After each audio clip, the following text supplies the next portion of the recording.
Good evening, everyone. I'm Roger Mosey, a trustee of the Richmond Society, and for the purposes of this evening, also a former BBC executive, being in TV News and BBC Sport. It is lovely to see so many people here on a rainy night in Richmond. And the only thing I think with some trepidation is that lurking in the audience are quite a few broadcasters and former BBC people, I know certainly. So therefore, we're going to be kept on our toes by both the whole of the audience and by the specialists who are hidden among you. And we have, I think, a really distinguished panel tonight. Shelagh Fogarty, who is hot foot from LBC, where she was on air today with her afternoon programme. Pat Younge, who is the chair of the British Broadcasting Challenge, and that's one of the organisations trying to get a debate going on these kind of issues. Peter Salmon, former controller of BBC One, and Ben Fenton, who was media editor at the FT. And each of the panellists, as we go through the evening, tells a bit more about what they've done and what role they had in broadcasting and the media, because those will be relevant to some of the questions that you may want to ask.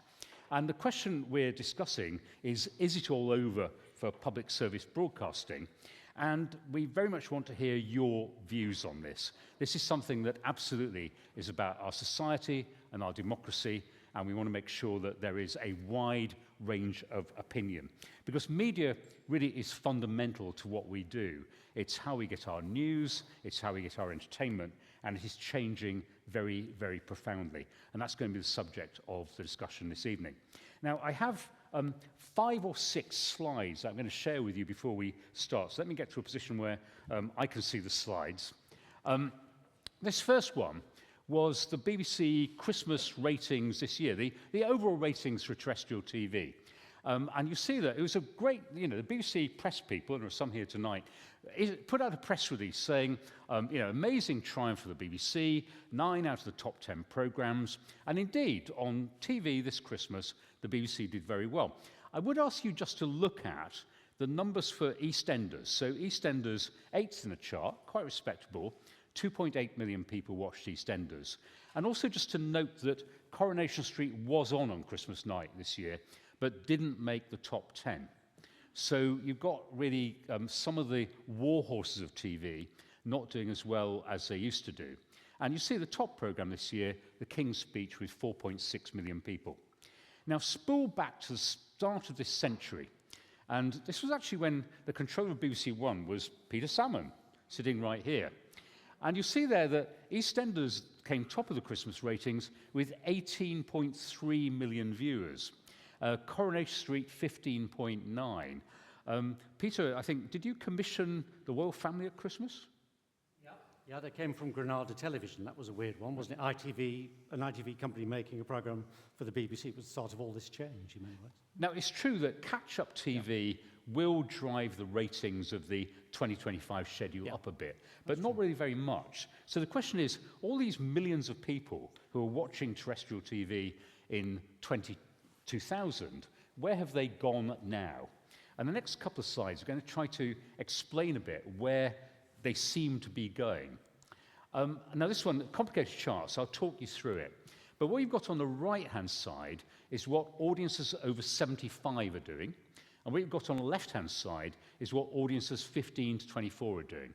So for over 75s, their media use each week, the most common thing they do is watch TV on a TV set, 84%. The second most common thing they do is watch radio on a radio set. And you'll see that 54% of them are still using a printed newspaper. So over 75s have a media use, which I certainly grew up with, and I'm probably still closer to that group. And that's what they're doing. They are still with conventional media to a very large degree. But the 15 to 24s on the left-hand side, the thing they do most is social media. Now, all is not lost for the broadcasters in that quite a lot of what's on social media is actually mainstream broadcaster content. So the BBC and ITV and Channel 4 and everybody else do put their content onto social media, so does LBC. So they're not necessarily not consuming mainstream media, but they are doing it through social media. And then video on demand is a second thing they most commonly go to, of which YouTube, as we'll see in a moment, is the most common thing. Then it's streamed music, then gaming, printed books still at 53%, And only when you get to the bottom half of the chart are they watching TV on a TV set and listening to radio on a radio set. And you see that podcasts are now almost overtaking radio, and they don't have any printed newspapers at all, it seems. And what they do right down the bottom is look at an online magazine or online newspaper. So audiences are very, very different now, and younger audiences in particular are really peeling away from a traditional broadcast that we were used to. And this chart, again, a slightly complicated chart, but I'll explain it. This shows the average number of people who consume broadcast media each week by their age. And it's on an axis from 2019 to 2024. And you'll see the very top line, the green line, is adults over 65. And in 2019, 97% of them are still watching broadcast TV. And by 2024, still 94% are watching broadcast TV. But the line to worry about, again, is the 16 to 24s, the blue line down the bottom.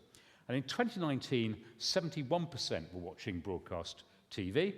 By the time you get to 2024, it's only 45%. And probably more as worrying as well is the black line that you see near the top of the chart, which is adults 45 to 54. And again, they were 96% of them with broadcast media only 5 or 6 years ago. And now it's down to 83%. So the habit of watching broadcast TV is starting to erode across all age groups. And the media world is changing very, very fundamentally. Now, this chart shows where people are going to. So the first column, children, 4 to 15. Second column, people 16 to 34. Third column, 35 to 54. And the fourth column, people over 55. And again, you see this difference. So for children, the thing they go to, these are the top 5 TV destinations that they have. And for children, YouTube is top. Now, there are some indications, if you look at the overall broadcast market, that on some measures now, YouTube is actually number 1 for everybody. So YouTube has an enormous reach these days. But for that child audience, YouTube at the top, then Netflix, then the BBC iPlayer, Disney and BBC One. For people over 55, it's pretty much what you'd have had 20 years ago, 50 years ago, where you've got BBC One at the top, then ITV, then BBC Two, then Channel 4, then BBC iPlayer. And if you look at the numbers there, for children, 20% of them have YouTube very near the top of their list, and BBC One is only 5%. So there's a real battle for the traditional broadcasters to stay relevant to these younger child audiences, and YouTube is becoming a thing for everybody. And of course, we all use YouTube because it's where we put the Richmond Society's meetings. This will be on YouTube, and therefore, of course, YouTube is very popular indeed. But it's getting more and more a place where people go to for what we would call programs and content and things that people can sit down and enjoy. And you now get it on your TV like you do BBC One. Just a couple of more slides before we go to the discussion. And I put adolescence up there because I think adolescence was a big moment. It was a historic moment for ratings in the UK. It was the first time that a streaming programme came top of the ratings. So you're used to it being EastEnders and Coronation Street, and last year, for the first time, a streamed programme was number 1 in the weekly TV ratings.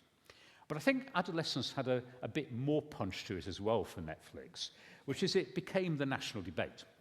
Now, I think there have been various times when the BBC's traditional reliance on costume drama and big dramas started to be eroded and challenged. And you saw it with The Crown, which was something which, again, all the chattering classes watched and all the older audiences liked.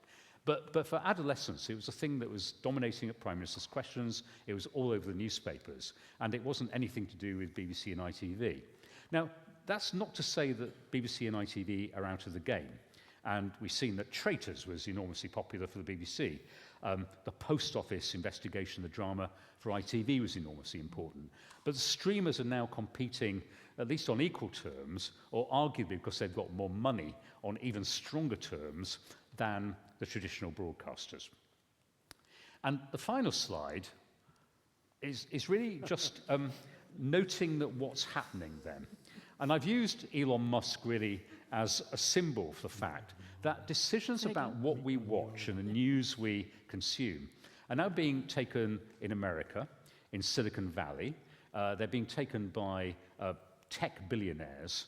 And you've seen with Elon Musk that Twitter, as it was actually seen originally as a rather left-leaning platform, and the people on it tended to be disputatious journalists and liberals. And then Elon Musk came along, and the political complexion of X changed very radically. And you also get lots of issues which are concerning people, which I'm sure Sheila's phone-ins have been full of, about Grok, the artificial intelligence agent, and the fact it can now undress people, the fact it gives you information which may not be what we would think of as being reliable information. And you're not necessarily any better off with Alphabet and Meta and the other big companies, which if you saw President Trump's inauguration, this is not a political point, it's just they were all there. So tech billionaires are all there at President Trump's inauguration, and they are the people shaping what we now see and hear. And the BBC still remains strong and powerful, and ITV is an amazing network, and Channel 4 does great stuff as well. But they are now comparative minnows against Google and Apple and all the big American companies. So that's what we're going to explore a bit more this evening. And as I say, we'd love to get your questions and comments as we go through, so I won't let these people talk too much. We'll make sure it's fully interactive.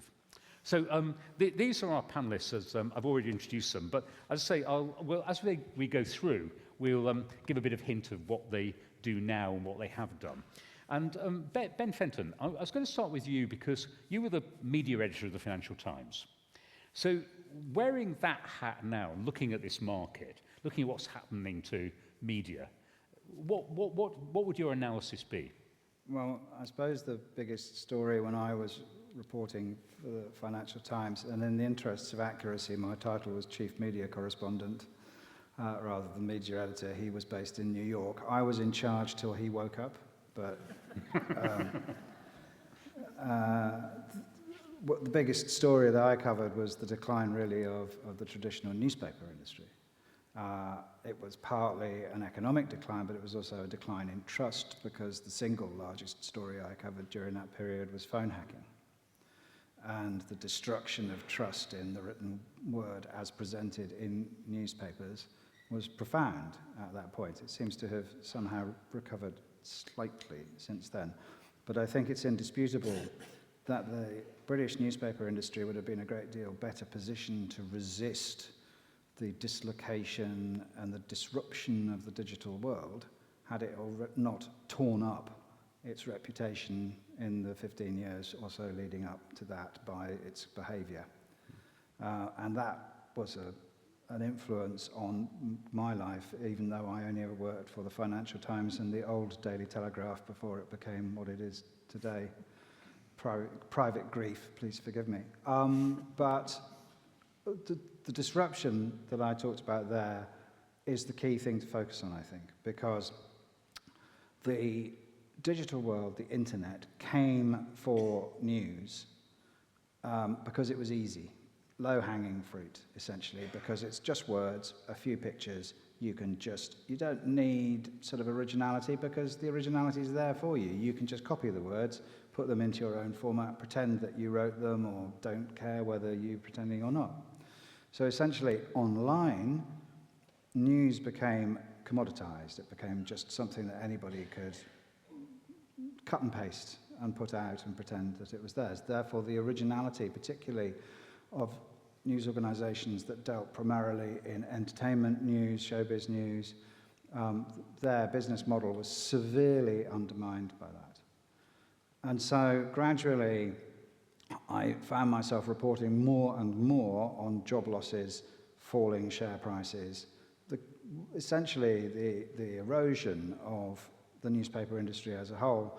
And I went, I think in 2009, I think I sat on a stage not dissimilar to this and said that I thought that in the next 5 years we would see the end of a television company, the end of a newspaper company, the end of a audio, radio company, because their business model was being eaten by the internet, or would be eaten.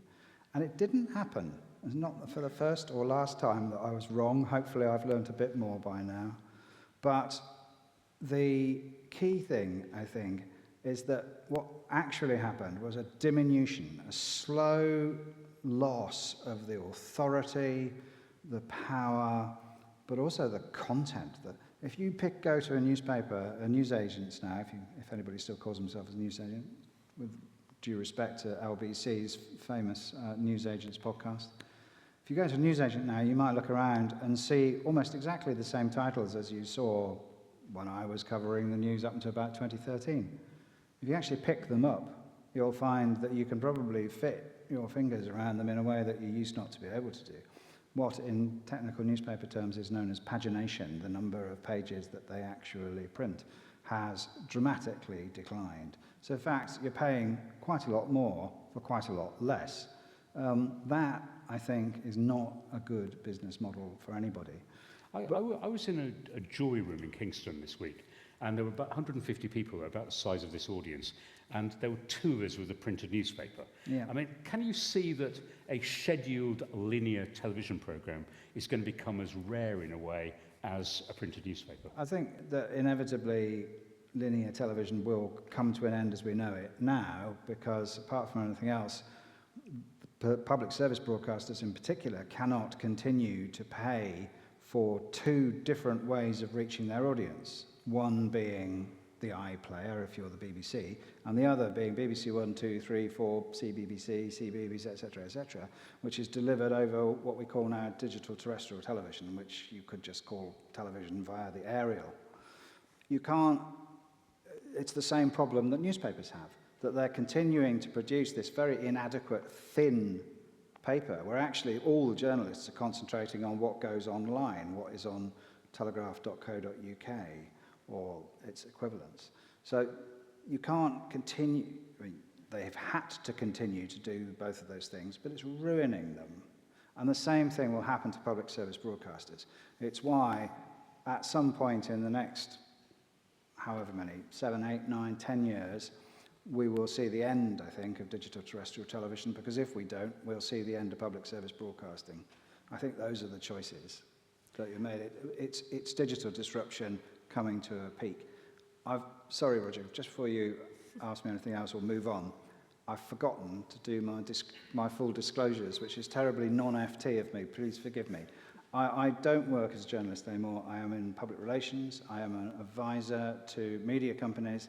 And the two relevant ones for this audience is I'm an advisor to Channel 4, an advisor to a company called Everyone TV, which makes Freeview and Freely, which are the platforms on which you see most television in linear households. Anything I say this evening is my own opinion and not theirs. Except, of course, for the stuff that's in favour of them, and that's their opinion and not mine. But no, I'm joking. But I just should say, I always try to disclose so that if anyone can pick me up if I appear to be talking their book. Okay. Pat Young, you work for the BBC. You work for Discovery, the enormous American company. You've also been recently on ITV Studios board. You've got a huge amount of experience. How worried should we be? Because you go back tonight and there's MasterChef on the TV and it all seems fairly normal. But when you look at the overall landscape, how concerned are you? I am very concerned. First of all, thank you all for coming out tonight. It's a dreadful night. It's only in Richmond could you get this sort of crowd to come and talk about public service broadcasting on a wet Wednesday in February. And I speak as a diversity hire here because everybody else here is from Richmond and I'm from Ealing. So please stay with me. Excuse me, I'm from Anfield. Oh, yeah, okay. So to get back to the exam question, public service broadcasting can survive if you want it and if you're prepared to fight for it. And I'll put that in context as follows. We're in a unique situation at the moment where the six of the richest men in the world own or control most of the platforms through which we discover, distribute, and consume and share content. Elon Musk owns X. He's already said there's going to be a civil war in Britain, and he's called for Keir Starmer to resign, and he supports Tommy Robinson. There's a guy called David Ellison who owns Paramount Skydance. Trump has put him on the board of TikTok USA, and he's trying to buy Warner Brothers, which means he'll own CNN.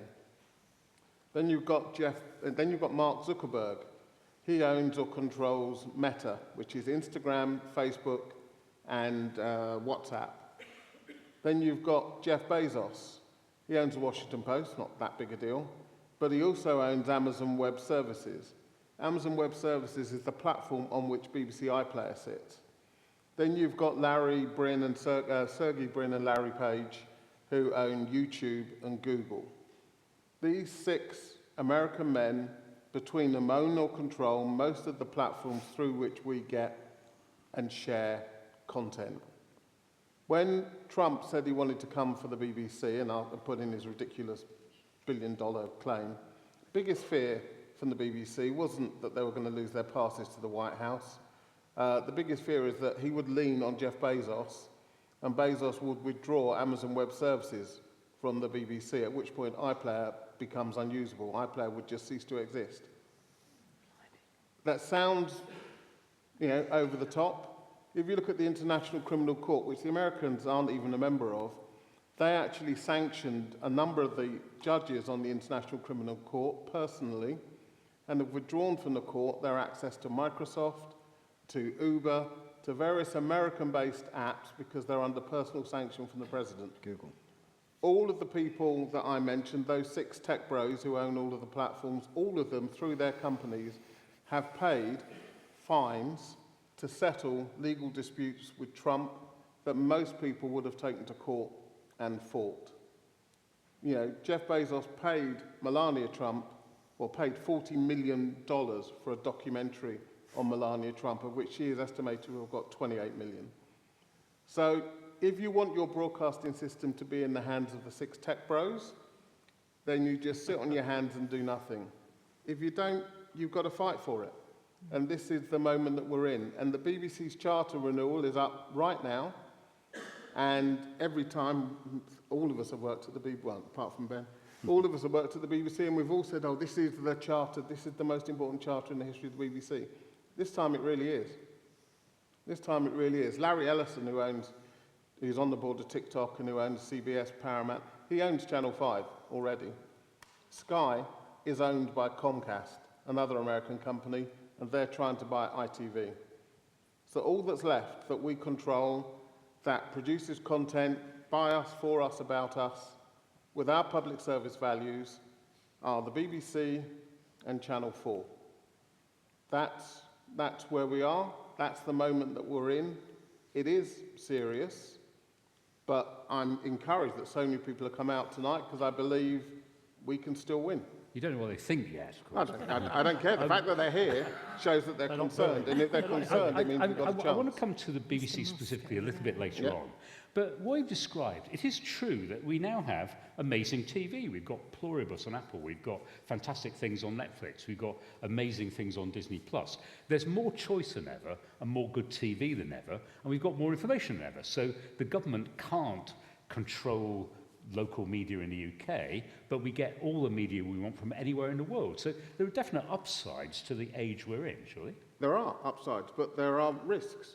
And so it's how you manage the risks. If you look at Australia, there are upsides to social media, but of Australia have said not for under 16s. Sometimes you have to draw some lines in the sand. If you want to protect your country, your democracy, your democratic institutions, sometimes you have to draw some lines in the sand. Australia have said, when it comes to social media for under 16s, that's a line we're going to draw. Mark Carney in Canada has said, when it comes to Canada's defence, we're going to draw some different lines in the sand. We're going to either produce our own or buy it from friendly countries, not from the USA. I see there was a meeting this week to come up with an alternative to Visa and MasterCard because everybody's scared that that may get turned off. This is a moment where we might have to draw some very difficult lines in the sand. And the good stuff is great, much of it coming from British producers, actually, or made here. But there are other things that we do need to step in to protect. We'll come to the BBC in more detail. But Sheila, you're on LBC, which is a commercial station. Is what you're doing there public service broadcasting? Without a shadow of a doubt, yeah. I can only speak for myself. But I was just saying to Peter, and for full disclosure, Peter Salmon used to be, if I may be so bold, used to be, if I get the job title wrong, tell me, director of BBC North. I'm from the North, but I moved up there for 2 years with 5 Live, and, just carried on the flow of doing what I did for a long time at 5 Live, which was very definitely public service broadcasting, and you were always a great supporter.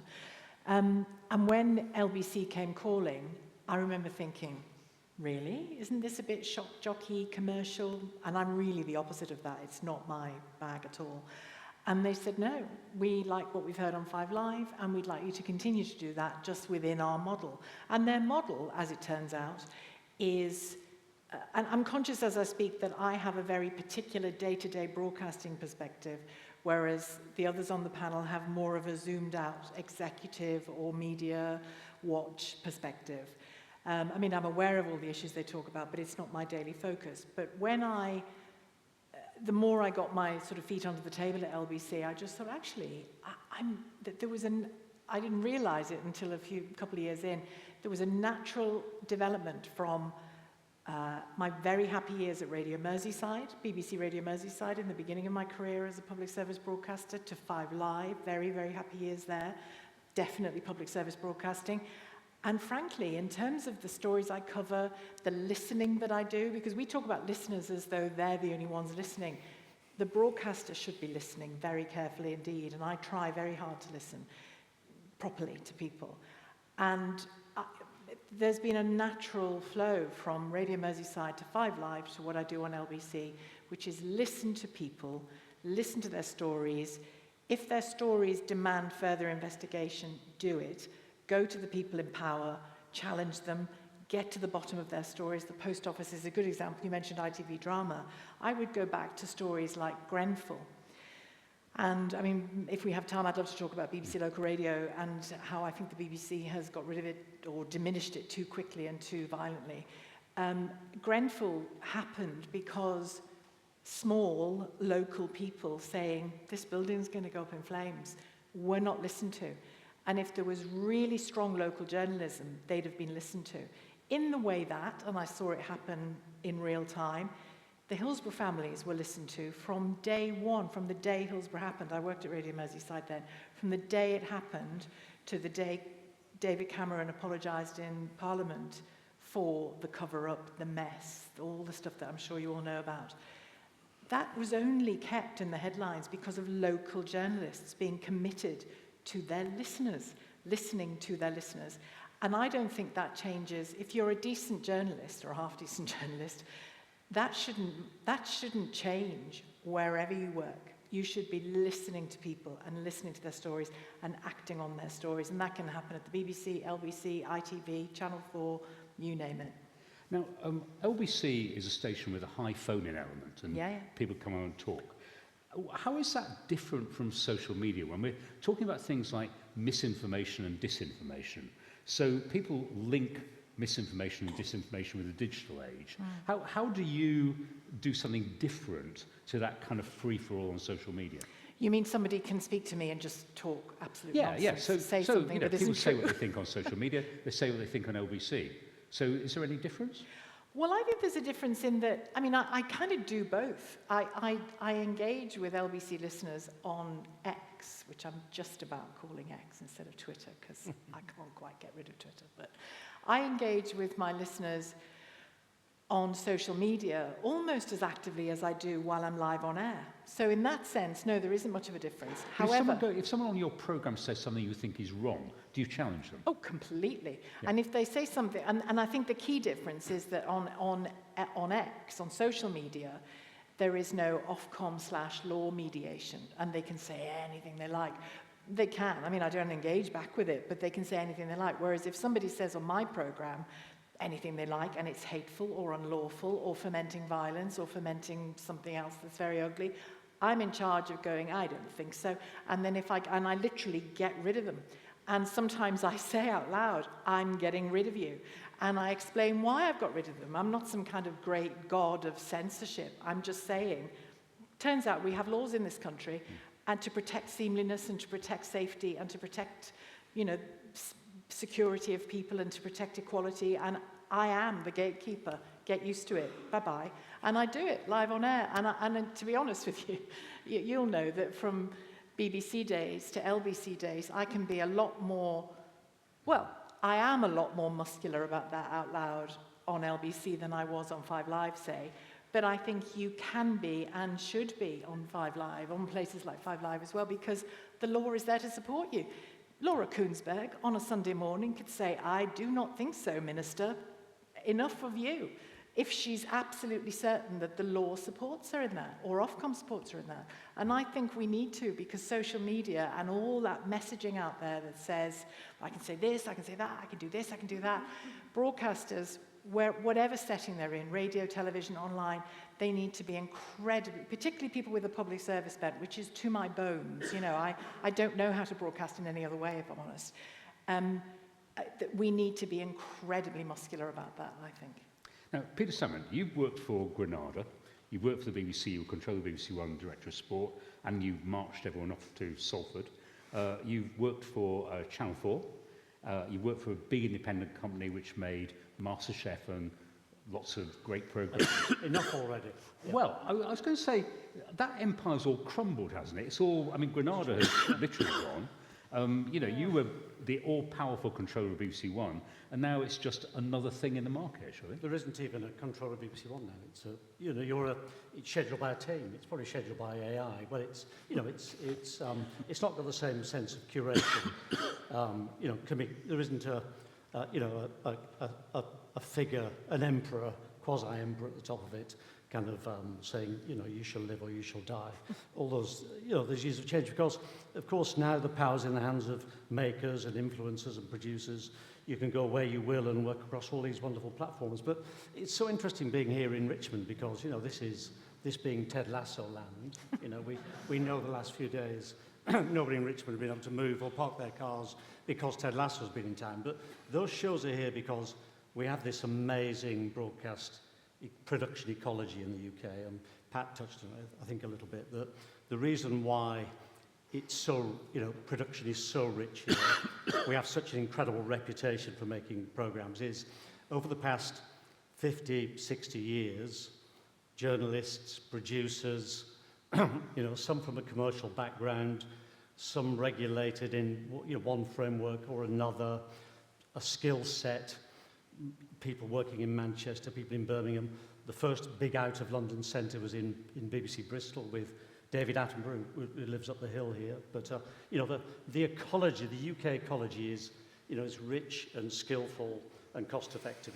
It's one of the reasons why, you know, so many productions are made here or hereabouts. But it's also interesting this week, it's been fascinating in various forums I've been on that, you know, Netflix have taken a policy decision to pull, I think, 7 or 8 of their big dramas back from the UK, to put them in the States, to make them, you know, America first, because of course they're involved in a big takeover deal in America, and they need the president who will, you know, have his hands on the levers of making a decision about whether that big takeover goes ahead, to think they are investing in American people and American products. So despite the fact that things can be made here very cost effectively, very high quality, you know, politics comes first. And that's the kind of issue for us, isn't it? Is you know, can we hold on to a strong, hybrid, you know, funded in lots of different ways, broadcasting ecology system, or will we, you know, will all we have left at the end of the day, if we don't support the BBC and other public service broadcasters, be something which is run by these rich men in LA and across the globe? And of course, we've got to fight to protect this. I think we're inevitably going to come to the BBC fairly rapidly, but the Director Generalship is vacant at the moment. Yeah. You were talked about in the past as a potential DG. Is the DG's job just to manage decline? Is that effectively what they're going to be doing? No, it's to lead the fight. It's to be, you know, fearless campaigner for public service broadcasting. It's to have the, you know, the bravery and the passion and the stamina to lead. You know, the BBC is now 90 years young. It's, you know, it's going for its or nearly 100 years old, sorry. It's going for its, I think, 10th charter, I think, Pat, this time round. It is a big one. The DG's got to lead that fight. It's interesting for me that there's, for the first time in my experience, there's no internal BBC candidate for that job. There isn't anybody who, when we look at them, we think to ourselves, You know, they've been grown inside the BBC. They're the lieutenants and generals, and now they're going to lead the BBC over the trenches. You know, the BBC hasn't quite got the leadership internally it once had. I think whether that's budgets, you know, the pay scale, a sense of the BBC having lost 30% of its, you know, real terms budget, operating budget over the past 10 or 20 years, many other places to play in town. That's a crucial job at a crucial time. Somebody with the bravery and the vision and the leadership skills to bring the BBC into the next era, this era you described, is crucially important. Okay. Let's talk a bit more about the BBC. And at this point, I would definitely like to bring the audience in when we've heard a bit more from our panellists. So if you want to come in on the BBC, do signal. I mean, Pat Young, you've heard about this context here, about the decline of traditional broadcast, the surge of competition, the way we're now using media. And your answer is to say, give the BBC a forever charter and make people across the country, even the people not watching it, pay for it. Why? Because public service broadcasting matters. It's who we are. It's how we relate to each other. It is how we tell our stories to our people in our language. When I was in America running a TV network and we were looking at hiring British talent, what my talent agents used to say to me about British talent was, great hair, bad teeth, and no accents. That's what happens if you surrender those controls to other people. You know, the idea, I mean, everybody talks about adolescence, and it is a brilliant show. But what people don't realise is that what makes adolescence so impactful is that single shot technique that they use. And where was that piloted? Where did that first air? That aired on the BBC. You need these places. It was a thing called Boiling Point with Stephen Grant. You need the BBC as a place for experimentation. You need the BBC. You know, Last Tango in Halifax seems obvious now. I can tell you, it wouldn't seem obvious to an American commissioner thinking about what 6 shows I'm going to commission out of the UK. These shows work globally because of their particularity and because they understand who we are and how we talk to each other and how we engage with each other. That's why it's so important. As regards people, you know, some people aren't watching the BBC, but so why should they pay for it? About 80% of the people watch the BBC every week. You know, it's not 100%, but it's still a lot more than watch Netflix every week, and actually probably more than people who watch YouTube. You know, we've got people in this country who pay for their kids to go to private school, but they still have to pay for the state schools that everybody else uses. We've got people who pay taxes which are used to upgrade the roads, even though they don't drive. Right? Public goods are goods that we all pay for because they're for the good of all of us. And having a broadcaster, and don't forget, we talk about the television license, you get BBC Radio, you get BBC Sound, you get the website, you get the Children's, you get BBC Parliament. All of that stuff is all about who we are as a people. We're not Greenland, we're not some outpost of America that can be taken at will. Can I just say something that you outlined really brilliantly in your opening comments, I think, which is ownership. Who owns the platforms, the places on which we broadcast things, has all the power. If we own it, in a sense, you know, if we the British public, say, yeah, the market's global, yeah, the market's national and international, we get that.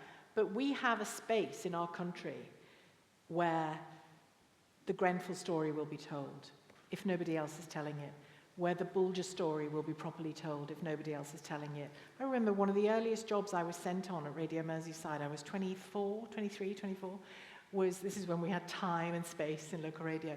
A producer said to me, there's a woman who's called me from Wirral, and she's in pieces on the phone crying, and she says she's found her husband's recently late husband's medical records in a bin bag down an alley, and she wonders why that's the case.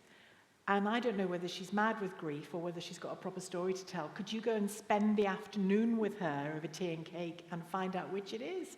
Now, as a young journalist, that's a big responsibility. I've got all kinds of human judgments to make, information judgments to make, you know, skills, interpersonal skills to use and all the rest of it.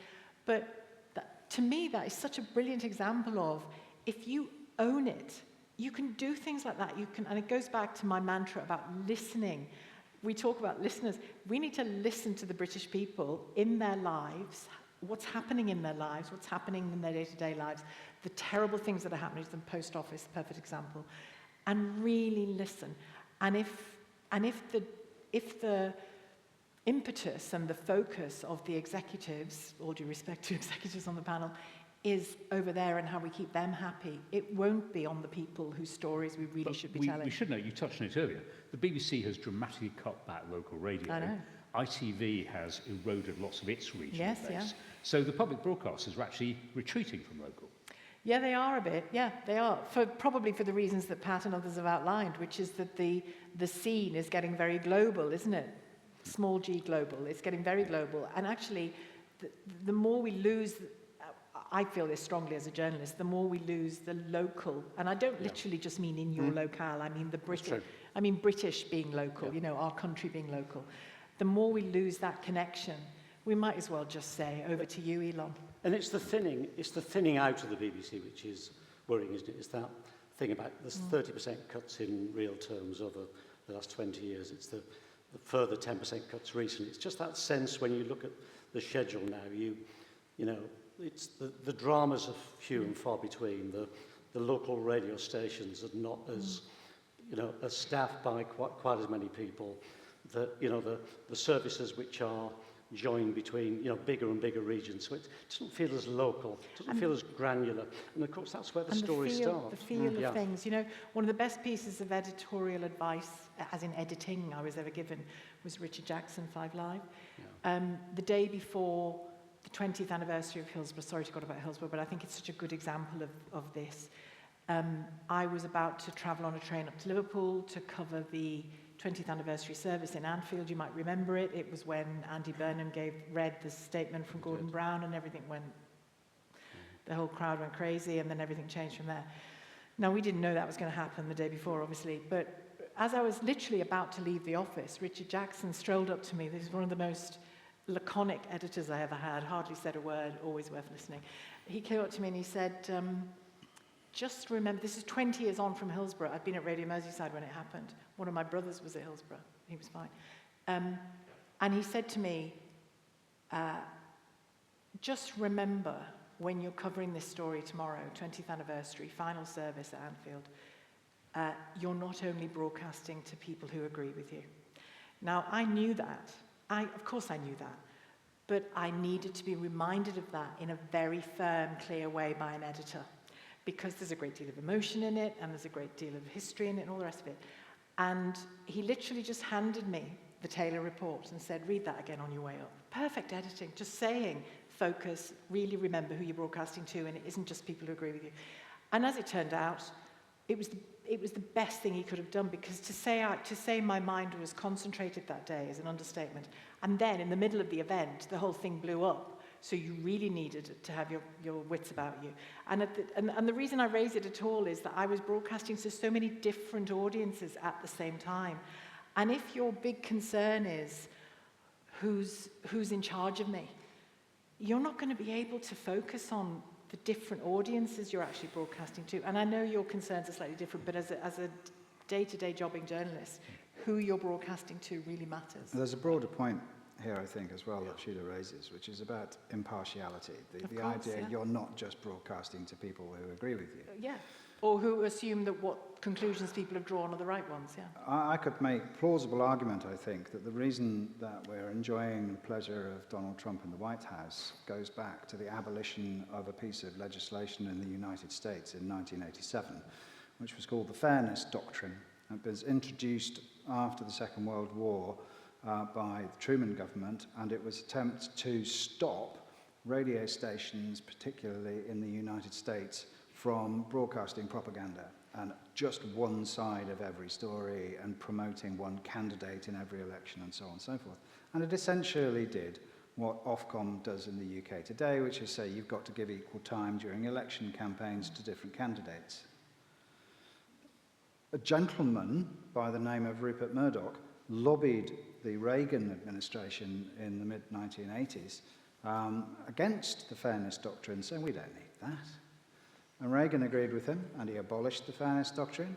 And what happened then was that you got, first of all, shock jock radio jockeys whose ratings and income depended on being outrageous, more outrageous than the other one, more biased than the other one, promoting crazier ideas or more rabid partisan politics than the others. 24, come forward 30, 40 years and you've got Fox News, you've got OANN, you've got Newsmax, who are all doing precisely the same thing, competing to be more outrageous, competing to favour one extreme idea after another, and driving polarisation of society. To date, we don't have that in the United Kingdom because we've got the BBC, and we've got Channel 4, and we've got ITN, ITV News, and we've got Sky News. And all of them are regulated by Ofcom to show due impartiality to political matters. And you tell Donald Trump that, he'll go mad. He'll say, my God, that's state control.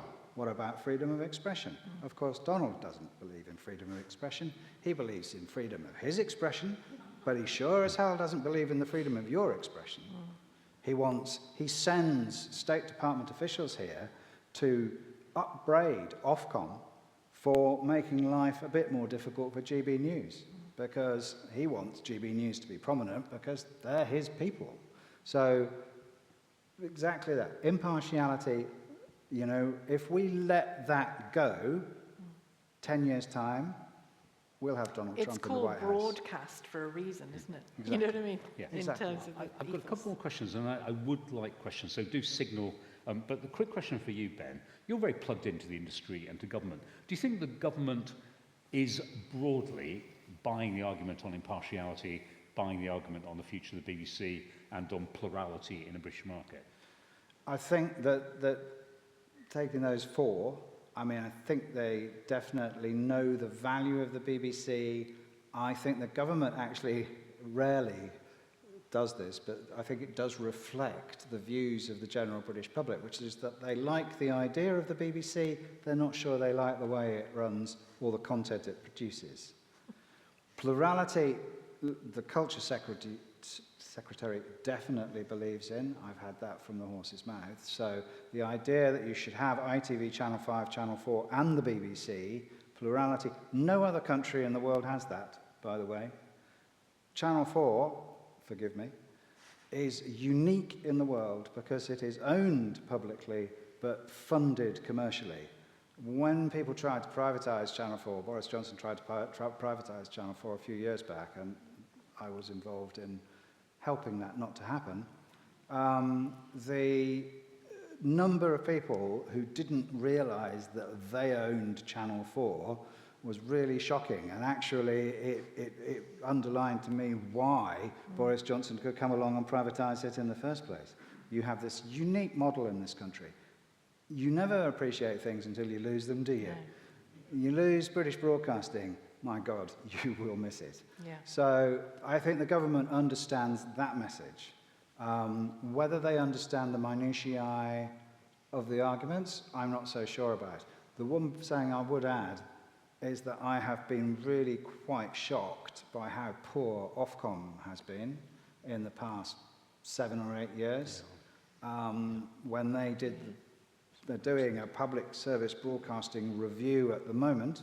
When they did the last one 5 years earlier, the first thing that the chief executive of Ofcom said was to say, we must ask ourselves what we can preserve from public service broadcasting. And I was sitting watching her thinking, oh, no, you don't. What you should be thinking is, how do we grow it? How do we make it even stronger? How do we actually help it sustain itself against YouTube and against Netflix and against Elon bloody Musk? Those are the questions Ofcom should be asking. Yeah. They're not asking those questions. Yeah, the roving mic is about to roam, but I just want to ask Pat that big question again, which is the people who do not consume the BBC. And if you talk to most 18-year-olds or 24-year-olds, the concept of a TV license is just a really weird idea. So at the moment, neither the BBC, it seems, nor the government have got any particular alternative to the licence fee. So why should everybody in this country have to pay a TV licence? Why should everybody in the country have to pay for cruise missiles when many of us don't want them? It's the price you pay for living in a civilised country. That's the argument I would make. But that bit of the world's changed in that you now pay your 79 quid, whatever it is, for Disney. You pay your $12.99 a month for Netflix. Well, as I said, you pay I've got 170 quid. But those you've got a choice about. You haven't got a choice about the BBC. Well, my 13-year-old plays football with parents who send their kids to private school, but they still pay taxes, which contributes to the state school, because I think we all agree that a well-educated populace is the best way of having a more civilised society. I think, when COVID hit, none of us went to Netflix to watch the daily briefings. None of us went to Disney.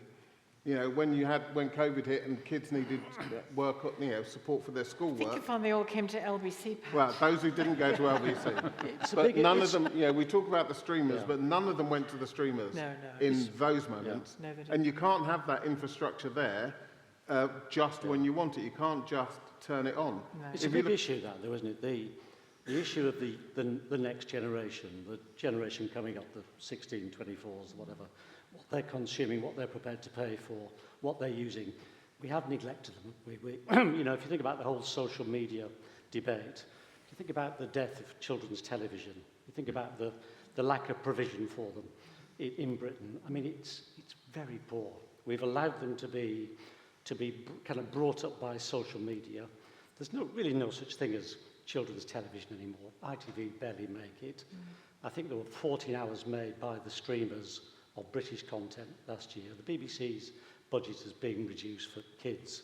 I think it's an issue of our own making, and no wonder that generation are also thinking to themselves, what have they done for me? It's more than that. We need to provide for them as well. I've got a 13-year-old who was not allowed on YouTube or any of these other places until he probably got to 10 or 11. He was brought up on CBBC and CITV and all the public service stuff.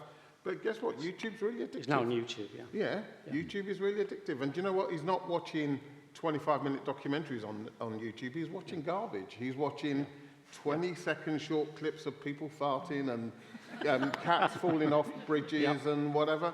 And it's often on in the background, so whether you count that as viewing or not. I think music content has a big role to play. He likes the music. For within the BBC, I mean, but an offer the for young retreat people, from the children's space, I think it's been a quiet and rather terrible retreat by British media. It's also a parenting. We kind of brought a lot of this stuff on ourselves, I think. Okay, questions from the audience, please. Do signal. We have a roving mic here ready to go. Yes, well, we'll go to the gentleman in the black, who I happen to know, Scott Solder, who used to be at various radio jobs. Scott. Hi. Yes, full disclosure, because it's important. So I'm former editor of Five Live Breakfast, and I'm also former director of programmes at LBC. And I just wanted to add some context to the point. It's not really a question, Roger, but when you were talking to Shelagh about whether her job hosting a radio phone-in is public service broadcasting, I think a really important point to add here is that if anyone picks up their phone and reads X, in a world where facts are really hard to come by, okay, they're very hard to identify at least, I could pick up and just read a whole load of unsubstantiated claims from people I've never heard of, and I have no idea whether they're correct or not, but they can still be quite formative. They can still have a subconscious effect on people. The point about hosting a show like Shelagh does, in the commercial world, there are 3 levels of defence against somebody making those sorts of claims. Number 1, there's somebody screening the calls. So anyone who's, slightly, who seems slightly mad or seems slightly, doesn't really deserve to be on air, will be identified before they get anywhere near you, Shelagh. Secondly, there is a presenter who can, if they make a claim which seems slightly wild, the presenter's job is to say, well, how do you know that? Where have you got that from? You don't get that on social media. And thirdly, there's a dump button in commercial radio because it's on delay, which means that if anyone says anything that really shouldn't go on air, Shelagh or the producer can push a button, and what they said never makes it because there's a substantial delay so that things don't make it on air. The BBC doesn't do delays, so someone has to be really quick on the fader and say, I'm ever so sorry about that, we won't do that again type thing. But it's really important to say that in this world where we really have to work, even people whose job it is to identify facts, we all have to work very hard to see them and to find them and to differentiate between a fact and an opinion. And that's why the role of any form of broadcasting, whether it's commercial or BBC, it is public service because it is there to scrutinise those claims and those facts which are not facts, and to call them out when they're not. And I'll keep this really brief because I very much want to hear from the audience now and you've had enough of me. But that was really evident during the pandemic on vaccination, for example, when people were either sending me messages on social media or saying on air completely unsubstantiated things about vaccination, COVID vaccination, other vaccinations. And I had to be incredibly responsible and careful, but very fleet of foot as to how I responded to those things, because you did not want to mess with people's health. You know, that's a massive no-no. I can't give advice on air about health, but what I can do is say, this is a man called Billy Bob telling you about vaccinations, and this is a long-standing UK institution of health telling you about vaccinations. You decide. You know, so I would make it clear who was what, and that's public service broadcasting, wherever it's happening. Yeah, gentleman a bit further back with, I saw a hand Further go back. up. Yeah, keep Further going. back. Put your hand up. Yeah, so.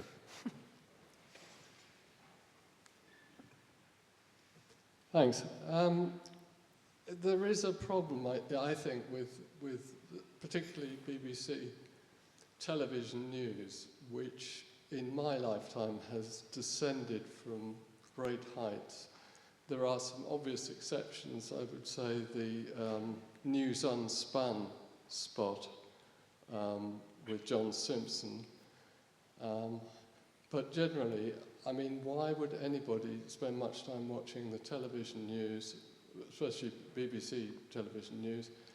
It is so superficial.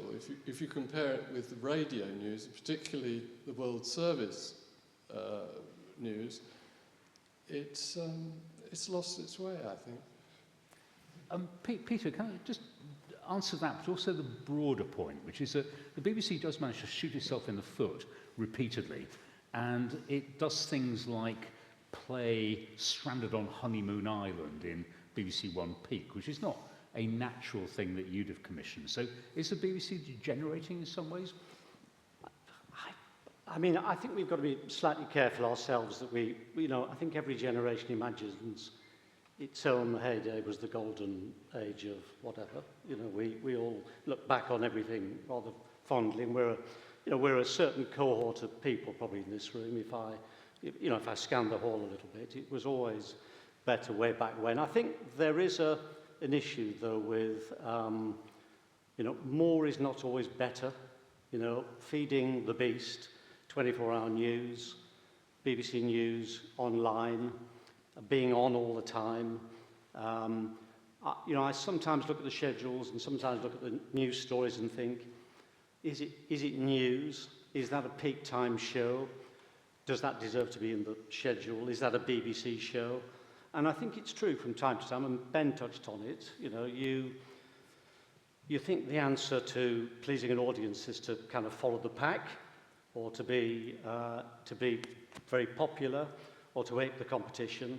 And nearly every great show, nearly every really addictive show, nearly every really popular show is an original one. Whether you're Strictly Come Dancing, and it may not feel like that now, 21 years on, or 21 series on, or whether you're Traitors. These are to come up with an original popular entertainment show is the kind of holy grail. And I think occasionally I look at the schedules and think,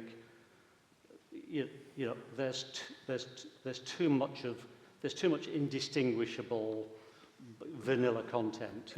We're filling slots as opposed to looking for content distinction. And that can happen, I think, across news outlets as well. It's what I was talking about with newspapers, about commoditizing news or commoditizing information, is that if you try just to copy what's going on there, so we've got to match this and we've got to match that, we've got to please this demographic, or we've got to cover everybody, you end up pleasing nobody, I think. And I mean, myself, I sympathize with the gentleman's viewpoint there. My personal grief is that when I was in my 20s and 30s, Radio 4 and much of the BBC seemed to be designed for people in their 50s and 60s, and now I'm in my 50s and 60s, it seems to be designed for people in their 20s and 30s. So I mean, you know, that's my generation's problem maybe, but I think that you have this thing of trying to please everybody and ending up pleasing nobody. And just in terms of the golden age, anybody remember Triangle? Right, okay, golden age, eh? Okay, we're getting lots of hands going up, so Pat, Just I'll quickly bring... to, I think BBC News has lost its confidence. I really do. I think it's been hollowed out. I think you can't take, not only have they had 30% real-term cuts, BBC also now picks up the World Service, or a substantial part of the World Service cost is paid by licence fee payers. They're also picking up licence fees for the over 75s, coming out of the licence fee used to be paid for by the government. When you put those additional burdens on any organisation, they will winnow out. I think, I agree with Sheila, that changes to local radio, they've gone in the wrong direction. And if I may, to answer that gentleman's question, or to contribute at least to the answer to that gentleman's question, I'm not sure whether you were alluding to the 10 o'clock news, you know, the 1 o'clock news, or just the news channel, but I've noticed on the news channel, for example, I see presenters there, no names obviously, but I see newish presenters there, and I just think, oh my God, why would you expose this young, deeply inexperienced person to this 4-hour slot when something massive happens? And I didn't get near that kind of broadcasting until I'd done 10 years live broadcasting at a much lower level. And even then I was terrified when it first started, you know, and I was probably in my 30s. And you look at these very young people with very little experience, and I just think, don't do it. Build people slowly and properly, and then put them in the heat. And I think probably as a viewer, what you're experiencing is that sort of layer of people being given certain positions a bit too soon in their career, and it feels uncomfortable to watch. Okay, I the see it lady as with the journalism. hand up there, yeah. Hello, I'm Petra Fleming, local councillor, and I've worked at ITV News, I've worked at Disney, worked at Turner Productions in a finance department. I also studied PPE at Manchester many years ago, and within that learnt about different political philosophers and what they thought government should do. And one of the political philosophers that stuck in my mind was John Stuart Mill. And he said that state intervention should happen if you need to protect people from harm. And I do think that should be a really key factor in consideration here, because as we know, with social media, the harm to children, to minorities, with extremism, you know, with having a president like Trump, there might be harms to our health service, and as we know, it will affect all of you, because as there's an ageing population, you know, there'll be considerations about health and decisions, and I wouldn't want to be like a nation where suddenly Trump says we should be like Logan's Run. If anybody's ever watched that. So my question is, what do you think about, and the other thing I want to say about John Stuart Mill, he really pointed out that the kind of media we should watch is things that build our moral values, that there's culture, there's art, there's strength, there's intelligence. And as you said, children these days are watching these very commercial videos getting high views, which aren't of quality. So, yes, if you could... But you as a politician will presumably recognise the balances between, on the one hand, freedom of speech, on the other hand, censoring the internet, which is probably impossible to do. So how do you strike that balance? I think that freedom of speech is really important, and I'm all for balance. I'm a Liberal Democrat, and I do believe in that middle ground. But I think that if it comes to a point when freedom of speech is causing significant harm, then there needs to be intervention, and we, you know, the BBC providing public service should, you know, be key to that, and it should be a consideration. Thank you. I'm going to take another question. There was one a bit further on that row, I think. Yes, gentleman waving his glasses. Yes, okay. So, thank you very much. It's a very interesting discussion, but I'm afraid for me it's like rearranging the deck chairs on the Titanic.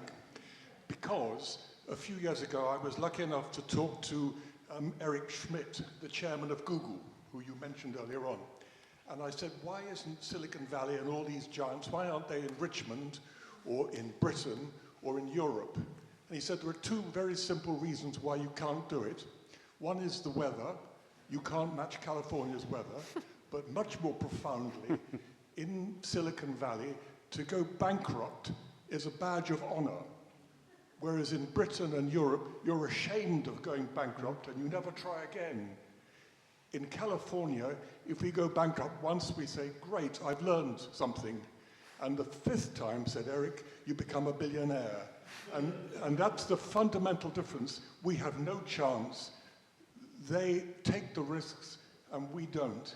And that's why it's a lovely discussion, but I'm afraid we're lost. I'm afraid I don't agree with you because in terms of television, the thing that actually makes British broadcasting, radio and television different is that there are incredible risks taken there. Americans have no imagination when it comes to making television programs. They pick up our ideas and they send them back to us. You know, Netflix didn't make Adolescence. Adolescence was made by Warp Films, which was a company that was not set up by, but was funded by Channel 4 from its very beginning. Stephen Graham, discovered by Channel 4. The writer Jack Thorne, discovered by Channel 4. Netflix they come up with maybe great American programs, they don't come up with great British programs. They're not risk takers. You ask all of these BBC folks here, they will say even the BBC takes risks from time to time.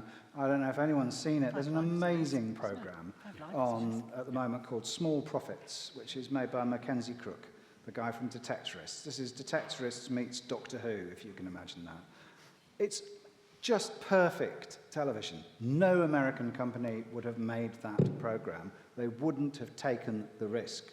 So you're talking about financial risk. The other side of financial risk, of course, is financial ruin. And the great thing Americans have is that they have an almost endless pool of money provided by investors who can afford to lose a few million here and a few million there. Okay, it's a shame. Britain doesn't have that. Personally, I'd rather live here. I think the lady in the blue top, I think, or the greeny blue top.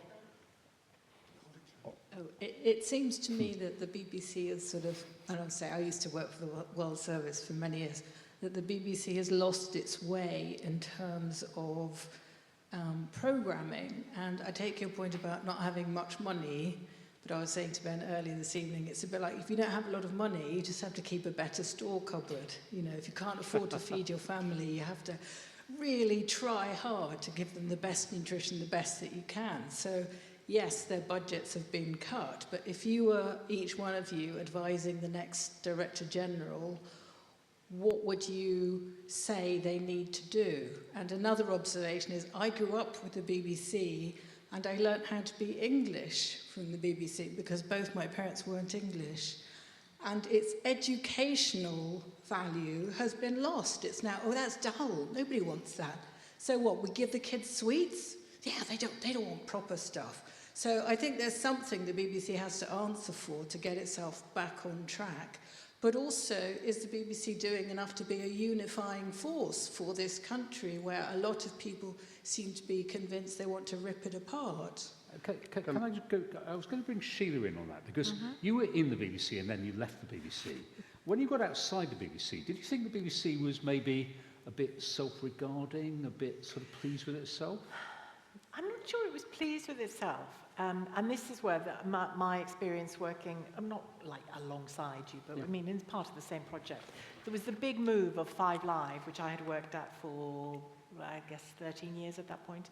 Loved every second of it. And it moved to Salford. And you're probably familiar with this when a big chunk of the BBC moved 5 Live and various other parts to Salford, to the northwest. And I'm not from Salford, I'm from Liverpool, but I'm from the northwest. And in a way, it should have been, Peter and I were just talking about it before we started this conversation, it should have been an ideal move for me. And I gave it 2 years, and I tried and gave it my best. You know, I thought, right, let's see what's going on here. And Peter and I had very frank discussions, and others had frank discussions about what it was about, what it should be about. And I felt, to answer your question directly, that was a good example of not I'm not going to be so awful as to say it was an opportunity entirely missed, because it absolutely wasn't. It's there still, it's thriving, it's doing well. But I felt that when we got there, instead of saying we're a network that already really brilliantly, I felt, and the listening figures said that too, really brilliantly covers this country. And you know, the gentleman talking about the BBC not taking risks, 5 Live was a risk. 5 Live was a big risk. You know, there you have this completely established BBC Radio 4, jewel in the crown, and then you bring in this interloper called 5 Live, and then we really made a success of it. I came to it 5-6 years into its existence. But it is a brilliant network. And I felt, because the location had moved, obviously the mood moved, and some people left and some people stayed, and blah, blah, blah. To answer your question directly, I felt that we were too afraid, and there's fear in the BBC now, I think, a fearfulness, a nervousness, a loss of confidence. I think we were too afraid to just continue to be the 5 Live we were and add some. And instead we operated, and these things happen organically as much as anything else. It's difficult to establish how they particularly came about.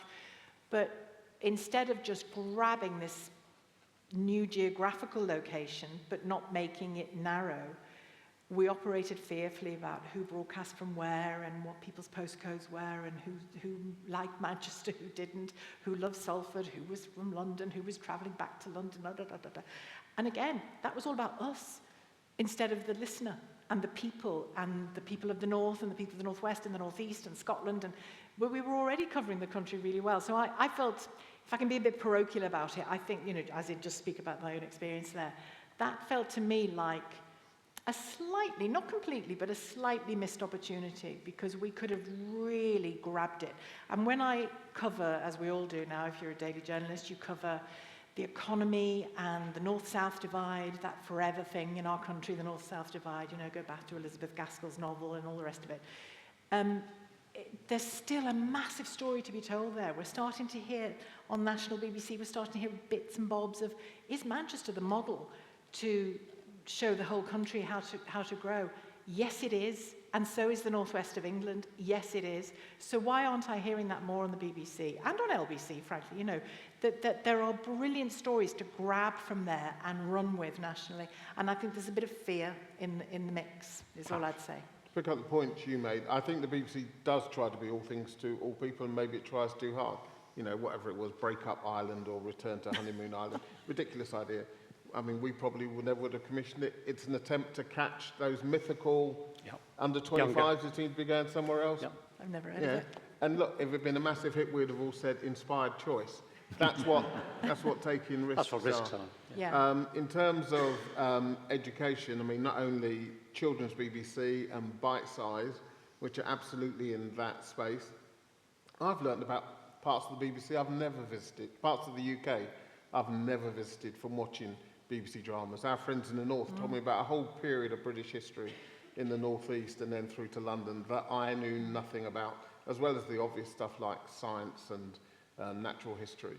I think that the really interesting thing at the moment is we live in an age of algorithm-driven content. If you look at your Netflix page and Ben's Netflix page, they're different, because Netflix knows what you like and what he likes, and it feeds you more of what you want. The BBC is trying to offer you stuff that you don't know that you want. The BBC is still in that Reithian vision, trying to offer you a range of stuff, and serendipitously you come across stuff that you never knew you'd be interested in, and then you watch it and you find that you enjoy it. And that's why at times the BBC feels countercultural, because we are so used to now being fed what we want and being fed more of what I like, and then to look at a schedule which has got stuff on that I don't want and I don't like, therefore it has no value. But the joy of the BBC is it has value to somebody else. Yeah. And, you know, and if I watch it, do you know what? I might just get something out of it. So it does feel countercultural, but that is the glue that ultimately will hold us together. I often say to people, open any day of the week, open a double page of the Radio Times and just look at it. Look at the whole thing. Extraordinary breadth. And if you think about that, I mean, it's always the case for those of us who sat in public meetings about the BBC for the past 30, 40 years. Now, I don't mean to be an apologist for the BBC. I left the BBC 15 years ago. But but obviously, like a lot of people who worked for it for many, many years, I'm very, very proud of it, and I wanted to survive and to thrive. But, for the price of a cup of coffee, a week, for the price of less than a cup of coffee in a Richmond cafe, which is pretty pricey, less than the price of half a Guinness in Richmond, you get the whole of the BBC for a week. If you go on the iPlayer, which I do quite a bit, and and start looking at the categories, and start looking at arts and music and sport, and you look at the live Winter Olympics, and you look at Lucy Worsley, and look at the science programmes, and then you go on BBC Sounds, because I said tonight to Sheila, we've got to talk about radio. Radio in the BBC is incredible. It's very rich, very varied, tonally much more adventurous now than it's ever been. The amazing campaigns on Radio 2, 5 Lives Tone of Voice from the north of England, BBC Sounds, the podcast, Desert Island Discs, it's incredibly rich. For £3.50, I mean, of course it's looking a bit thin, the whole thing. It's very stretched. The knicker elastic is bursting. We need to find the BBC more money to compete. There are fewer and fewer pieces of fiction on the BBC and television. They're expensive. The price has been driven up by the streamers who've been making these programmes and paying us all lots of money to make them from the UK. But, we've got to find money to compete. Do you know if we the don't, BBC? If we don't, as Pat says, treat this as as kind of Custer's last stand to save the BBC and public service broadcasting. It's not just about the BBC. This is Channel 4, it's ITV. It's the ecology. But the BBC is the cornerstone of it. Yeah. Okay, I sense the Richmond Society wine will be calling in 15 to 20 minutes. So please get your question if you want to do it before we finish a little bit after 9. But can I just ask a question to all of you? For quick answers, actually. The BBC has said, I think, that even if subscription brought it more money, it wouldn't want to go to a subscription model because it erodes this idea of universality. But surely subscription, which is what we're now used to, and there is some evidence that if the BBC went to subscription, it could get more money from people in this room and people like them, and therefore could be more sustainable long term. So, Ben, do you think it's an option? Oh, it's an option. I think it's the wrong one, because I think it actually removes the concept of service somehow. You don't subscribe to something that you feel entitled to. So the moment you start to subscribe to it, I think you lose the magic that provides sort of the social cohesion thing. Well, the worst problem the BBC ever had with its licence fee was that when there came to be other services than the BBC in the 1950s, they didn't stick with the name of television licence fee. They allowed everybody to call it the BBC licence fee. It's a television licence fee. It's a licence to have a television, or now to have a laptop and a broadband signal. And it allows you to enjoy everything that's on television. That was its original purpose. I think the BBC made a mistake in allowing that to happen. The further you get from the idea that you are paying for something that isn't just for you, but for everybody, the faster the end of the BBC arrives. Does anyone on the platform think subscription is an option? It's, as you say, it's an option, but why do that if what you already have in the BBC, and I say this is somebody outside of it now, but who still loves it and has great feeling for it, why create an option like every other when actually the service it offers isn't like any other? Yeah. It's not a commercial service. It's not run. If you run it for a profit for it, have a fee, get more money, have a dividend, all the rest of it. It's not there to do that. It is there to be the public broadcaster and the space within which we all have a stake. And would you like the licence fee to be progressive? So if it was possible to make it more for richer people, a smaller fee for people who are less well off? Personally, I would, but I've been persuaded that it's a bad idea. Why is it a bad idea? And I've been persuaded it's a bad idea for the simple reason that it undercuts that universal principle. It undercuts that thing that we, because once people start to pay more, then they start to demand a bit more. It's like the state education argument you made, isn't it? Yeah. So no. But, I still don't see why they can't do something like The Guardian where you can just give money to The Guardian.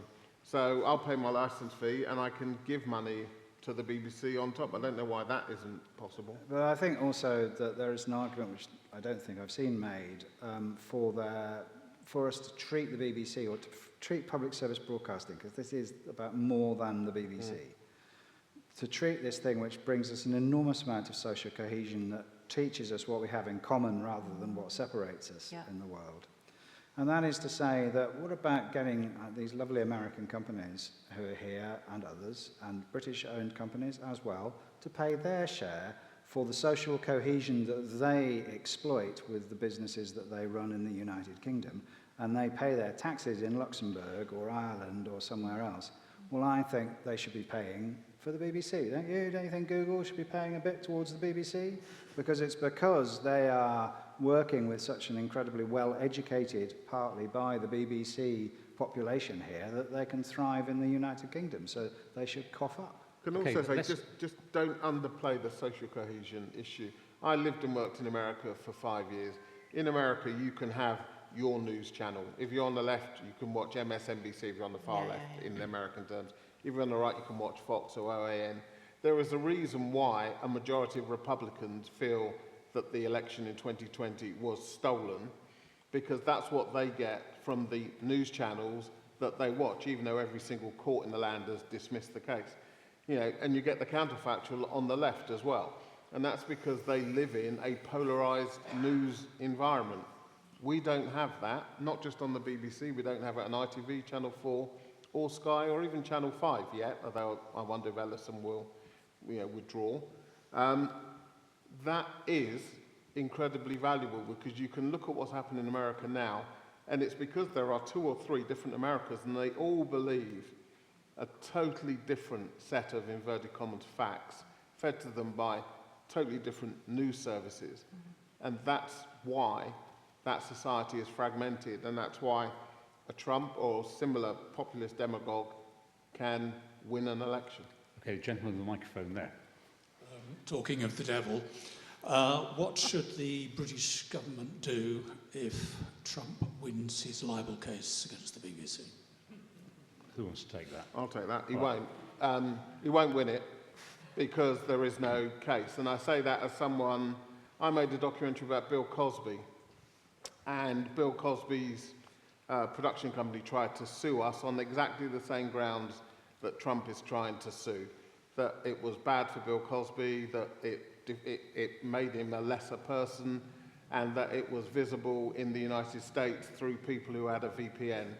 Well, our defence was we didn't make it available in the United States, which is exactly the same as the BBC's defence. The people who watched it on VPN had actually got round the measures that the BBC puts in place to make sure that its content isn't available outside of the territory, and on that basis there was no jurisdiction. And on that basis the case fell. And so even though this judge has said that he wants them to start with the disclosure process, first of all, the BBC has still got another 2 weeks where they can legally strike the case out. They haven't moved a formal motion to dismiss the case. They can still lodge that motion, and I understand they will lodge that within the next 2 to 3 weeks. Secondly, even if it goes beyond that, you get disclosure. Disclosure works both ways. Trump has said that he's suffered financially. There are quite a lot of people who would support the BBC in paying their legal fees to get access to Trump's financial records, if that's the place he wants to go to. So I don't see it going to court, but if it does go to court, the BBC should play it out in court. Pat Young for president. Pat Young for president. To answer your question specifically, the British. Sorry, can I answer his question, which was what should the British government do? The British government should stand up and fight for the BBC. Yeah. So. Yeah, we talked, obviously we started earlier with the competition the BBC and Channel 4 have been suffering. Is that right word for Google and particularly Netflix? But as Peter's touched on and Pat quite a few times, 30%, 20% cuts in budget, as Peter's just said. The BBC needs money to make decent programmes. I mean, I've worked for the BBC a long time, and roughly the same time as Peter. Surely part of the reason there were these cuts was a political animus. Can the BBC on public service broadcasting survive without strong political support? And has that just disappeared? And it's worth saying, isn't it, the pressure from this government at the moment is about cost of living, and it seems they would like the licence fee not to go up anymore. Yeah, and there is a mechanism for this. So absolutely agree with you. There is political support and there's public support. And the BBC has always had much more public support than it's had political support. And the BBC did a big survey of 800,000 people. And they said, what's the most important thing about the BBC? And they said, it's independence from government. And then they said, where is the BBC letting you down? We don't feel it's independent enough. So I work with a group. We have a document called Renewing the BBC. Chris in the back corner there has copies if people want it. We said you've got to make the BBC independent of government. What does that mean in practice? You need to appoint the trustees of the BBC by an independent public appointments process. At the moment, you've got 4 members of the BBC board who are appointed directly by the Prime Minister. And if you want to get rid of them, you have to prove a legal level of incapacity, that they are unable, unwilling, or I can't remember the other, unfit to do the role. And even then, you have to get the King in council to dismiss them. That's no way to run an organisation. So first of all, you need to make the appointments independent. Secondly, those appointments should be vetted by the Select Committee, not the Secretary of State, who's in the executive, but by Parliament. We think the licence fee level should be set independently of government by an independent body. They do this in Germany. They have an independent organisation that sets the level of the licence fee. And we believe that the licence fee, which actually existed before the BBC, the first licence fee was brought in I think, 1909. BBC didn't exist until 1923. And it was a licence fee to receive radio signals or telegram signals. And then it became a TV licence fee, and then it became a colour TV licence fee. And now it's known as the BBC licence fee, but I think it's still legally the licence fee. Television licence So we just think it should be a universal licence fee because we get this content on all these different devices. If you call it a universal licence fee, and if you take the principle that this is critical national infrastructure, everybody needs to contribute, you'll have more people paying and you could keep the rate the same. And that is what we've put, for you. And that's what we've put in our submission to the government in terms of what they should do. Okay, sir back in the black top. Jim. Hi, Jim Irving. I've worked for 3 of you, so I'll declare my past at the BBC. But I guess I'm pleased that you raised subscription because I think that's an important point. My problem with this whole debate, not just in the room, but more generally, is that the BBC is not stepping up with any kind of argument around, because, as Peter said, the knicker elastic will only stretch so far, and it's probably stretched as far as it can. And at this point, the BBC needs to do some things commercially to place itself for the future. And the one idea I would throw out there is that the BBC, and it hasn't really been touched on, does 2 things. It makes programmes and it distributes programmes. And those, to me, are 2 distinct things. And for example, why couldn't the BBC be like Amazon Prime, where I can go to iPlayer for BBC content, but I can also purchase other people's content on that platform, because that way I'm coming to iPlayer more often. So I'm still getting all the same content that I had from the BBC, and it's free, and I can access it. But actually, if I want to watch Roofman, which is a new film, and I want to pay £5 for it, I can do that through the BBC, because I'm interfacing with the BBC brand more frequently. And it's these types of ideas. That might not be the best idea, but it's these types of ideas that I think the BBC should be putting forward. Peter? Yeah, listen, I think you're right. Listen, the BBC is keeping its powder dry until the consultation period is finished. But I imagine some of those things, you're right, through iPlayer technology, through various walls, paywalls and free walls and all sorts of things, are being considered as part of the solution to this issue, because I think the cost of living crisis is the biggest, alongside the political pressures, it's the biggest single issue facing people. You can turn off your Netflix and your Apple and your Amazons and all the rest of it. It's pretty hard to switch off the BBC. There's a lot more BBC licence fee evasion, obviously, and that's a big problem for the BBC. So I think thinking of whether it's BBC Studios or whether it's the technology or whether it's the iPlayer, thinking of clever, flexible ways of monetising some elements of BBC relationships, BBC previous content, historic content, whatever it might be, the archive, the BBC's got to think quite nimbly about some of those things too, without eroding the universality of the BBC in any way, because I think that's crucially important.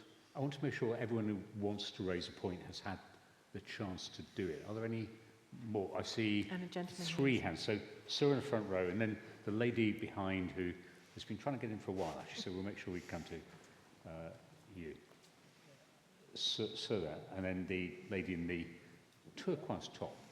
If you wave your hand, and so you first, sir, and then the lady one there. over there. Yeah, there's one hand over there as well. Okay. My name is John Clark, former trustee of the Voice of the Listener and Viewer, which was involved and still is involved in the policy. Right, okay. In the That's it. policy and broadcasting.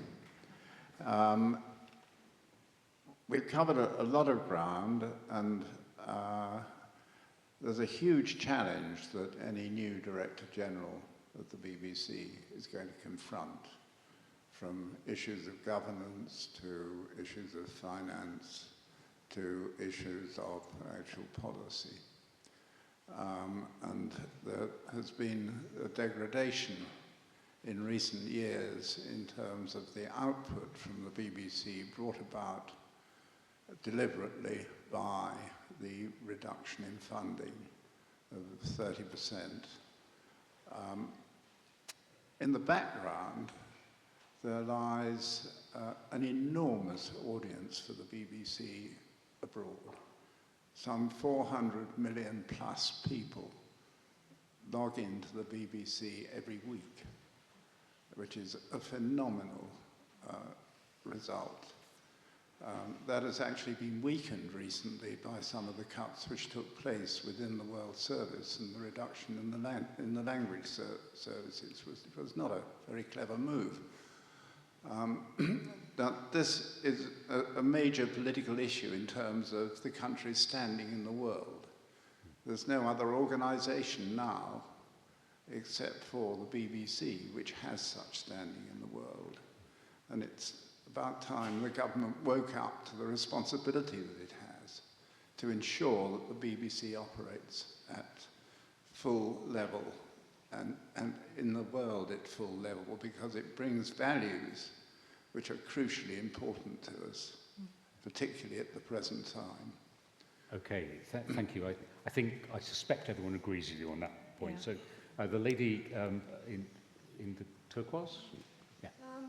Despite all its problems and occasional horrendous mistakes, the BBC is still one of our great national treasures. And it would be an absolute tragedy if we lost that. As a gentleman said, it's admired all over the world for its impartiality and so forth. So, 2 very important comments from the panel. One from Mr. Younge saying, if you want the BBC, fight for it. And Mr. Fenton saying, again, fight for it. But how? I mean, apart from you influential people on the panel, what do we do as ordinary citizens? The organisation that I chair, a standard British press group of 6 busybodies, we have just published online the BBC consultation paper that's been issued. The government have got a consultation paper out, and they want members of the public and civic organisations to respond. And so we have just published not just the consultation paper, but also background information on what the questions are asking, and suggested responses if you agree with our analysis, but also what the question is asking for and what are the issues that underlie each question. So, you know, if even half the people in this room actually went online and actually completed the questionnaire that the government have put out, because I believe there's a plurality here, or at least broadly in favour of PSB, if not the BBC in all of its current forms and glories, that will all help. So at the end of the evening, Chris, can you just stand up and wave at people? Chris has got copies of our document. He stood up very briefly. Chris, you're going to have to stand up again, mate. Mm-hmm. Chris is over there. Chris has got copies of our document. In our document, you can go to our website. On our website, you can find the information that we provided on what the questions are looking for and some of the issues you might want to think about in terms of how you respond. Okay, did I see a hand over there? Yes, sir. Again, someone else I think I know. We'll just quickly wait for a microphone. Yeah. This poor chap's been trying for ages. Yeah, well, I've worked for the BBC for many years myself, so I'm already a convert, I'm a fan. I'll happily pay the fee that Pat is asking for, or the cup of coffee. But I think the problem is there's just a vast number of people who just aren't prepared to do that anymore, and I think we saw that in Roger's first slide. Younger people, they're just refusing to do it. I've got 2 daughters in their 20s who live away from home. I don't think either of them would ever consider buying a license, and it's not because they're sort of cheating. They just don't bother to consume BBC television particularly. They probably listen to the radio a bit. But it seems to me that there has to be a more radical plan for collecting the funding than simply saying, yeah, everyone should be taxed and everyone should be happy with it, because there are so many people in this country now, unfortunately, who don't value it and who think the BBC is terrible. And whilst it has its faults, I think it's incredibly valuable. But I think there needs to be a more radical solution. I wondered if there's any other thoughts beyond simply saying, well, people should pay it. Well, the overwhelming majority still think it is good value, well over 80%. Secondly, I think you'll find in the new charter with new technology, when you go on to bbc.com, you'll have to put in your licence fee number. Can and I if you just don't put add that in, you won't get access to the service. And, as long as they should stop talking about the licence fee being £160 a year and start talking about it being £3 a week. And you will find that with conditional access technology, more people will pay. Especially if... Can I really briefly say as well that as somebody who now works and has done for a decade or more, as a direct competitor to the BBC in terms of the content, I was surprised, and pleasantly surprised actually, in the recent troubles that the BBC had over standards and the claims about coverage of Gaza and the claims, the Trump stuff. When then there were resignations and all the rest of it. We were covering that day in, day out on LBC, and people were like, "Oh, I bet you are," because we're just digging the BBC into the ground, and there was none of that in our broadcasting, and actually, possibly because there was none of it coming back to us from our callers either. They might listen to LBC part of the time, all of the time, but they bloody well value the BBC still. So I think that's kind of a hopeful sign, actually.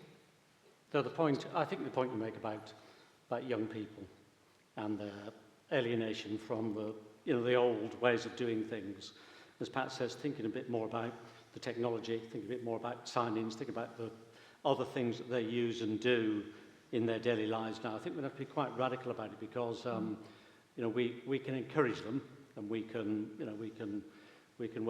waggle our fingers and we can do all those things, but the truth is they've got used to not paying for things often on the internet and all the rest of it, and bringing them along with us on this journey is going to be quite complicated. We look at the slides that Roger showed, it's the biggest single challenge for the BBC and it's accelerating. So it's a crucial one not to be complacent about. I think we're going to have a final question from the gentleman there, and then I'm going to bring the panel back for some final remarks, and we can continue over a glass of wine. So, I just wanted to pick up a point made earlier about going back to it not being the BBC licence fee. Could we not have a sort of internet licence fee so everybody who buys anything that can access the internet has to pay a tax for that device? And then rich people who have more devices will pay more, and that could be used to supplement the BBC's income. I think that happens in parts of Europe, doesn't it? There are indeed, Finland and I think in Eastern Europe, Central Eastern Europe, there are levies placed on television sets and so on, and I think that's a very good idea. I think it would work here. I think it's very important. I don't think that would raise enough money to scrap the licence fee, but I think it's very important to bring the licence fee down, because if you show people that they're getting the same for less, they're going to think it's a bargain. I think also the BBC's been poor at projecting what it's really good at. What it's really good at is news. Actually, everybody trusts its news.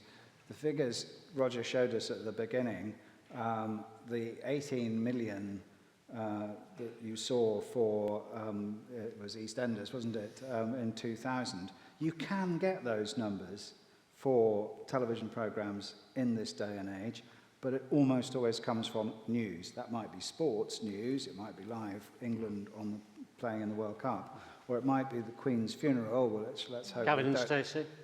You can get those numbers. Yeah. And the last thing I would say is, for young people, I think young people like to feel they belong to something that's worthwhile, that's good, and that holds them together. I've got children between 24 and 30, and that's the sort of conversation they seem to be having now. The BBC has never, to my knowledge, publicised this fact. BBC News is the second or third most trusted source of information in the United States of America. Second. So it depends whether it was this year or last year. Reuters Institute for the Study of Journalism does a digital news report every year. It is the second or third most trusted news source in the United States of America. I mean, just think about that. That is, if that isn't telling you that you belong to a club that's very valuable, I don't know what is. Okay, I'm going to local news. So your local television station or your local newspaper, not named brands, but just the concept of those, wins above the BBC. The BBC is the most trusted brand of news provider in America. I'm going to ask all the panellists for a final 30 seconds each. On the question we started off with, is it all over for public broadcasting?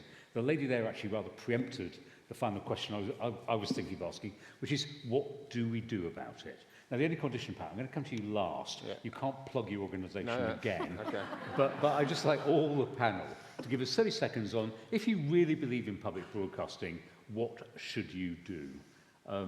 Peter, do you want to go first? Do you mean, what should the BBC do? No, what should we as citizens do? I think what that's should right. This audience We've got to be vocal. You know, we've got to agitate. You've got to do the old-fashioned things like badge your local councillors and your MPs. You've got to respond to the charter debate. You've got to, tell the DCMS what you think. You've got to make your voices heard, because I think this is an inflection point, and I think it's really dangerous. It's dangerous for Britain. It's dangerous for our democracy. It's very dangerous for the BBC. And if the BBC goes, then I think the rest fold as well. So we've got to fight for the BBC. It's a very good time to be very vocal. Sheila? With news in mind, because that's where I come at it from, I think we go, and with young people in mind, because that's the future of the organisation, I guess, you go where they are. And again, with my slight obsession with local radio was created because it was building something where people were in their communities. And if young people's community is now online and all over the place, you get to them via their issues. Good example of that lately, I think, is student loans. It's been ignored for too long. The pressures on young people's finances in relation to that and other things have been ignored for too long. If you want young people to continue to care about the BBC or LBC or Channel 4 or any of it and believe that it's worth paying for, go to them and tell their stories properly. 25 years ago, probably the biggest advantage that the extraordinary British independent production sector television programme makers had was that they made programmes in the same language as Americans spoke and understood. I'd say today that's inverted, and now it's the biggest disadvantage that we have, because slop is mostly written in American, and our audiences receive it and can't really, get buried underneath it. So I think what we need to do is stand up for our cultural sovereignty.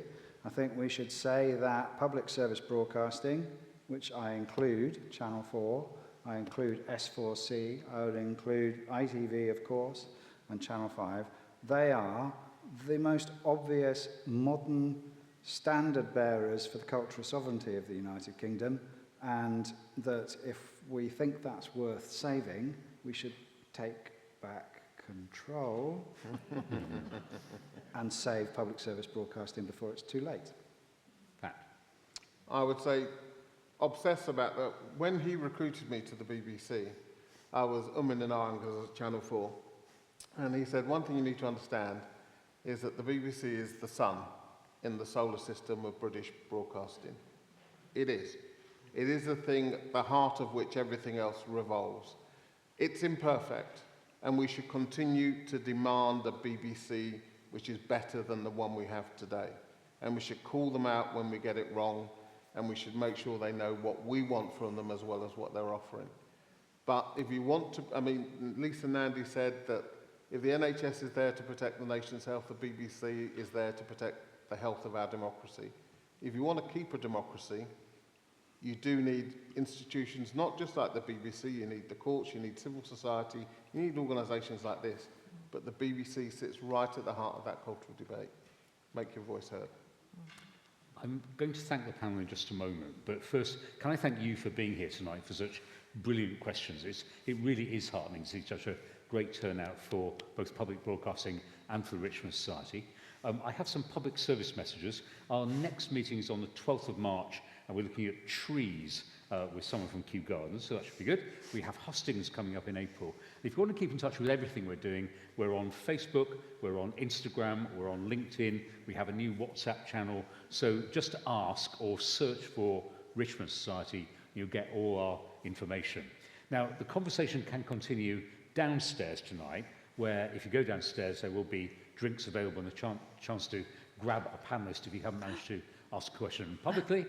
I think we also need 2 strong people to rearrange the auditorium to bring on some decorated sheep, I think it is, which are supposed to come in here. And we managed to stop the sheep being on stage tonight, but they are going to be part of a children's display in the sheep. If you want to help with the furniture removal, you're very welcome to do that. It's a bit late for the nativity, isn't it? Yeah. The main thing, can I thank Ben Fenton, Pat Younge, Shelagh Fogarty, and Peter Salmon. Thank you very much.